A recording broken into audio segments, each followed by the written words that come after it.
Hi there, thanks for visiting. My name is Simon Williams and I'm a principal with Edmonton Public Schools.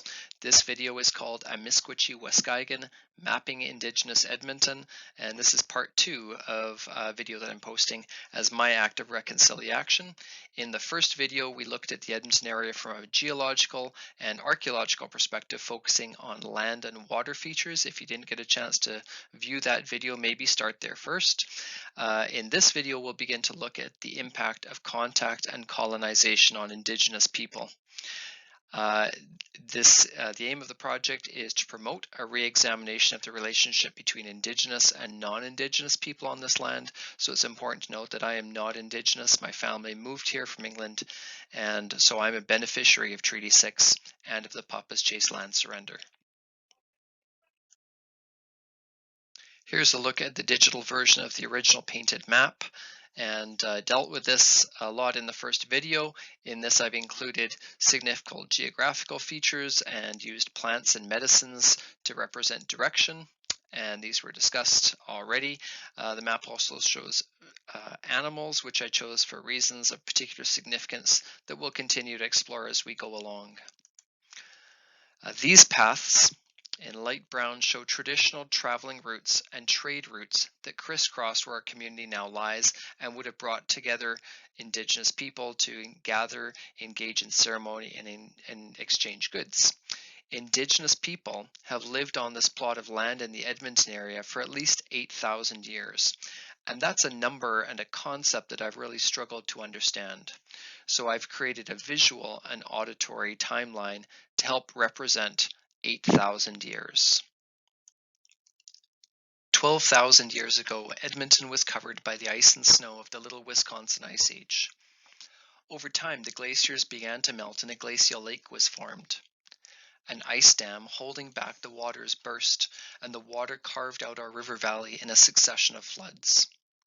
As the ice retreated, animals began to move into the area, and 9,000 years ago, bison began to inhabit this area, and they left their bones in the sediment layers. 8,000 years ago, Indigenous people began to live on this land. The music that you hear represents their culture and their way of life. Each inch on the timeline represents 1,000 years that Indigenous people raised their families and built their communities in harmony with Mother Earth. At this point in Egypt, the Great Pyramids were built and people had frequented the Edmonton area for almost 4,000 years. At this point in Europe, there was the rise and fall of first the Greek and then the Roman empires, followed by the birth of Christianity. 1,000 years ago, the Vikings came to the eastern coast of Turtle Island. 500 years ago, Jacques Cartier arrived. Just over 100 years ago, the country of Canada was formed.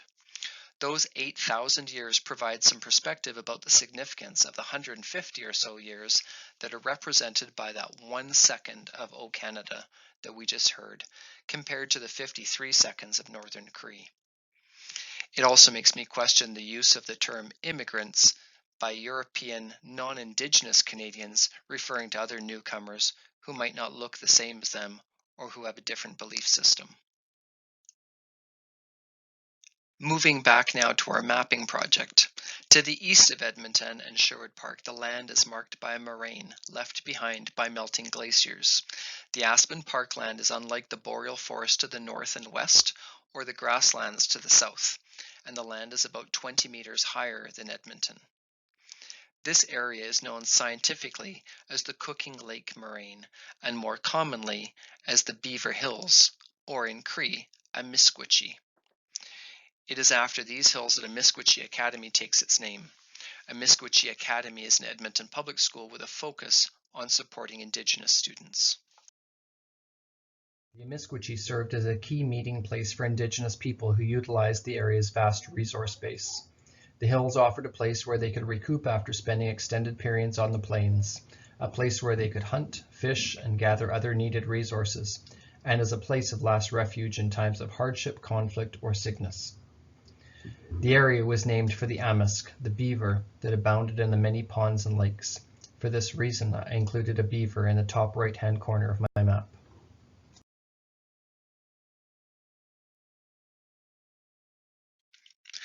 In the 1790s, competition between the Hudson's Bay Company and the Northwest Company was fierce, with both companies trying to expand their trade to the west. In the summer of 1795, the Northwest Company set up their first trading post in the area, Fort Augustus, near the Amiskwaciy. It was at the confluence of the North Saskatchewan River and the Sturgeon River. Later, in the autumn of 1795, the Hudson's Bay Company established Edmonton House, only a musket shot away from their competition, for protection. They named it Edmonton House, or Fort Edmonton, and this was the first of 5 forts to bear that name. The name Edmonton was a reference to Edmonton, Middlesex, a borough of London in England, which was the home of Sir James Winterlake, who was the deputy governor of the Hudson's Bay Company at the time. The Cree referred to these 2 forts as amiskwaciy-wâskahikan, meaning Beaver Hills House. To the Nakota Sioux, the forts were known as Teoda, meaning many houses. The Blackfoot called the forts Makowis, meaning big lodge. To the French speakers, the forts were sometimes referred to as Fort des Prairies and Fort Sans Pareil. In 1797, as many as 12,512 beaver furs were traded at Fort Edmonton. But by 1800, the volume of furs traded started to drop and much of the firewood in the area had been cut down. So, in 1802, it was decided to move the forts upstream to an area where the First Nations in the region had a history of trade that long predated the fur trade. The Beaver Hills House Park is a tribute to the history of the area. The Rossdale Flats, where the fort was relocated, was a significant place for Indigenous people for thousands of years before the Europeans came. This area is sometimes referred to as a pehonan, which means waiting place, or otanau, a gathering place, and this was the center of trade, celebration, and ceremony. The flats represent some of the earliest beginnings of settlement in Edmonton and were closely connected to the early fur trade. It was common for Indigenous and Métis people to camp on the river flats when trading at the fort. In this photograph from the early 1900s, you can see Indigenous people in teepees on the flats with Mackay Avenue School built in 1904 in the background. In all, there were 5 different versions of Fort Edmonton. The first we've seen was located in present-day Fort Saskatchewan. The second, Fort Edmonton II with Fort Augustus II a short distance away, was located on the Rossdale Flats. In 1810, the forts were briefly moved out to White Earth Creek near Smoky Lake, where they shared space within a common palisade wall. Then, in 1813, the forts returned to Rossdale Flats, where they remained until 1830, eventually merging after the takeover of the Northwest Company by the Hudson's Bay Company in 1821. The final fort was Fort Edmonton V, located on the lawn bowling green of today's legislative grounds.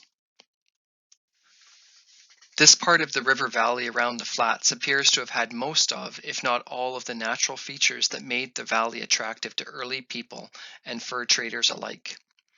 Unfortunately, however, the area is prone to flooding. In fact, without regular flooding, the flats wouldn't have been created. In 1825, heavy rainfall upstream resulted in significant flooding. These photographs from 1915 give a good indication of the impact of a 100-year flood. It's due to flooding like this that following the 1825 flood, a decision was made to relocate the fort up to higher ground. Here is a photograph that shows Fort Edmonton V, situated up on higher ground with sweeping views of the landscape as it was at the time. On the right-hand side, you can see the small number of buildings built outside the palisade walls at that time. This early photograph shows Fort Edmonton once it was relocated uphill, as seen from the south side of the river in 1880. And this photograph shows the now abandoned fort that had fallen into disrepair following the construction of the legislature and the high-level bridge, prior to being taken apart for storage later that year. The fort was eventually rebuilt as an interpretive site and a museum in 1973 in an area where a working fort had never existed. When we understand that the fort was located near the center of Edmonton, it makes sense that people would have been buried also in this area. Rossdale was a burial ground for the people who lived at Fort Edmonton and the surrounding area and reflects the cultural diversity at that time. The Fort Edmonton Cemetery Memorial on the north side of the Walterdale Bridge beside the Epcor power plant is shaped as a stylized teepee, and the engraved stones pay tribute to those who were buried here between 1814 and 1871. The people buried here include 54 Métis, 25 Indigenous people, and 12 Euro-Canadians. The Indigenous people buried there include Blackfoot, Tsuut'ina, and Cree. The memorial site honors these people and provides an interpretive experience for passers-by. Some people are named while others are described in simple terms. The cemetery reflects the cosmopolitan nature of the settlement and the strong influence of the Métis in early Edmonton. One example of a prominent Métis who figured in early Edmonton was Richard Hardesty. He was a chief factor for the Hudson's Bay headquarters in the Saskatchewan district based out of Fort Edmonton in 1872. These were years of constant change and adjustment. This was a time of hardship, hunger, and transition for First Nations and Métis at a time where bison were hunted to near extinction and treaty was forcing them from their lands. Through all of this, Hardesty was very well respected by First Nations, Métis, and settlers alike. In 1874, Hardesty built the first house outside the palisade walls of Fort Edmonton. In this photograph, Hardesty House can be seen in the top corner with two Red River carts on the left-hand side.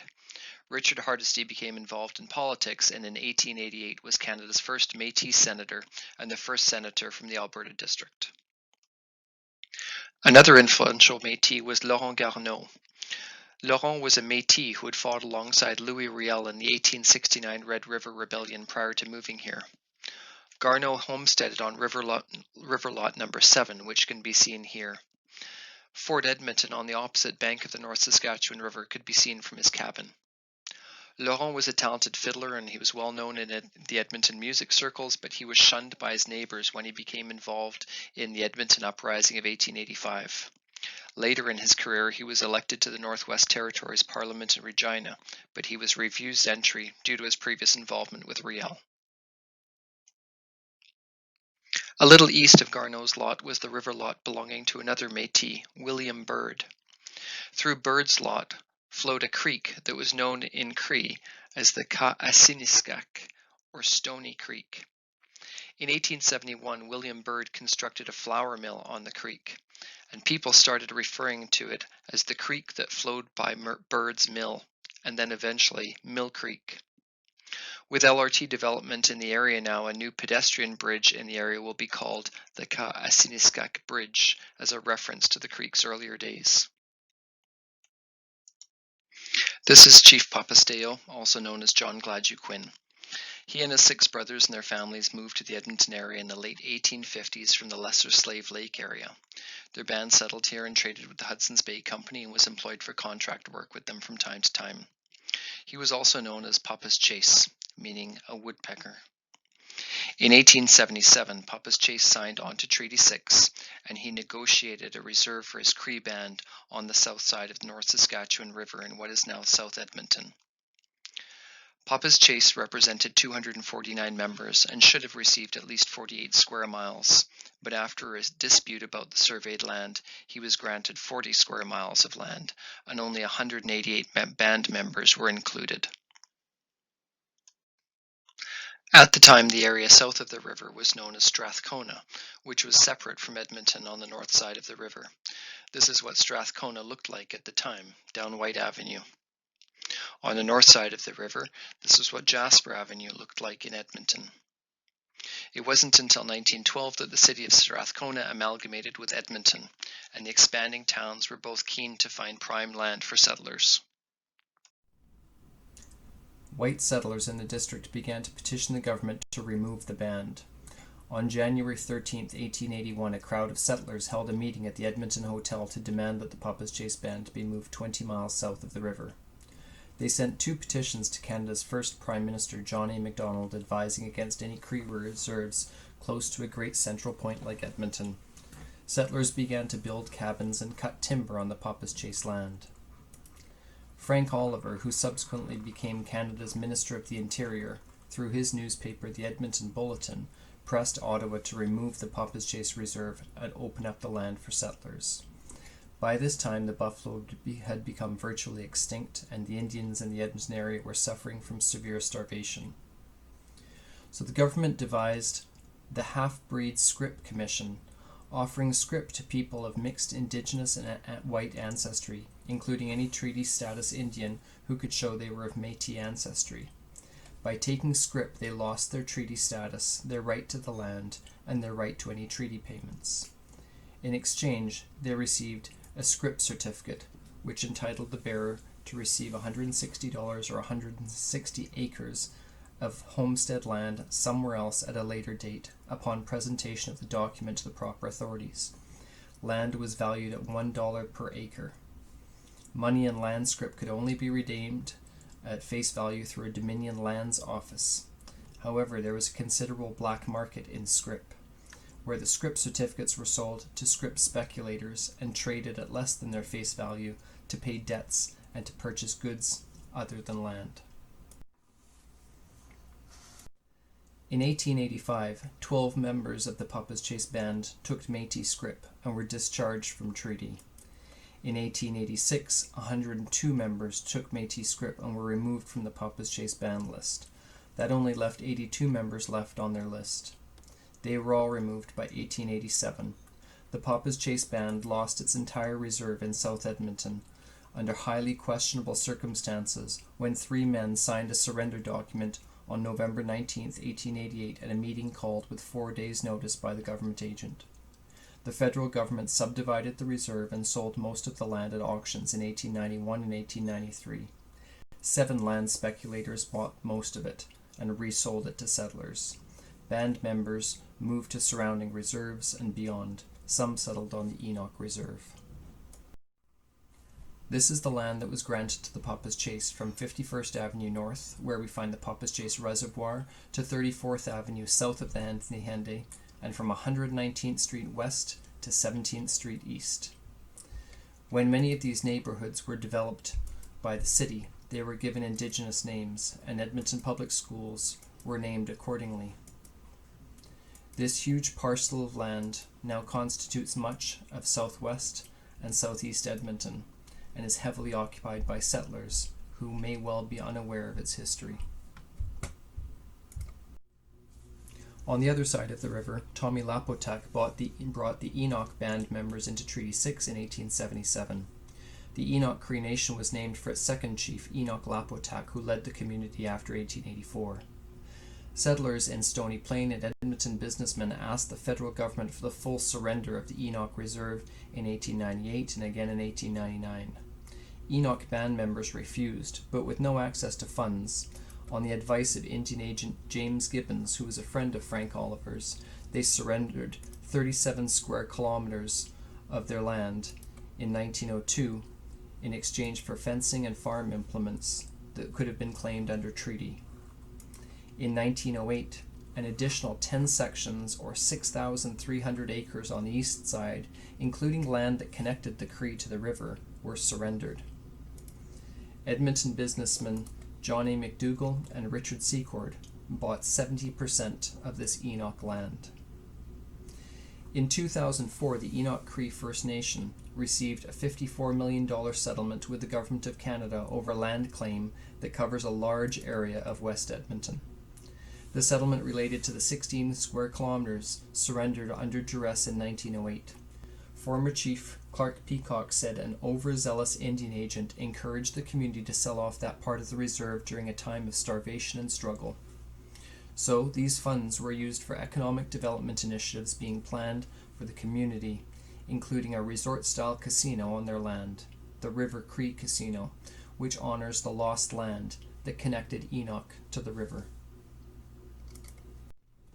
As we begin to wrap up our journey, let's visit the Palliser Map of 1857. When Palliser visited the area, he noted the Beaver Hills, or Amiskwaciy, as well as Fort Edmonton. Further to the south, he also noted the Bear Hills, or muskwaciy. These were hills covered in blueberries that would attract the bears into the area. This community is about an hour south of where Edmonton lies today. When the railway came through this area in 1891, the president of the Canadian Pacific Railway renamed it in honor of his favorite Dutch landscape painter, a man who had never visited the continent and who died 100 years previously. He renamed this community Hobbema. In 2013, the community was officially re-given its traditional name, Amiskwaciy. As the press at the time said, reclaiming the traditional names for Amiskwaciy territory instills a sense of pride in Cree values, language, culture, and history, and a sense of belonging among the four nations, especially for the youth. In particular, as the bear is so significant to the history, culture, and spirituality of the Plains Cree at Amiskwaciy. For this reason, I included a bear in the bottom corner of my painted map. Finally, to the south of Edmonton, between the communities of Nisku, which sounds like Niska, the goose, and Amiskwaciy, or Bear Hills, you find the settlement of Wetaskiwin. Its name comes from the Cree word Wetaskiwinik, meaning hills of peace, referring to the nearby Peace Hills, where the Cree and the Blackfoot signed a treaty in 1867 after a lengthy battle. This then is a look at the completed map, with its signature animals that have so much meaning, and with its plants and sacred medicines, and of course with its name, amiskwaciy-wâskahikan. It's my hope that as you travel this community and live upon the land, you consider the Indigenous history on this land, and that we continue to re-examine the relationship between Indigenous and non-Indigenous people. If you're interested in learning more about the history of our community, there are a number of fascinating sites and books to explore.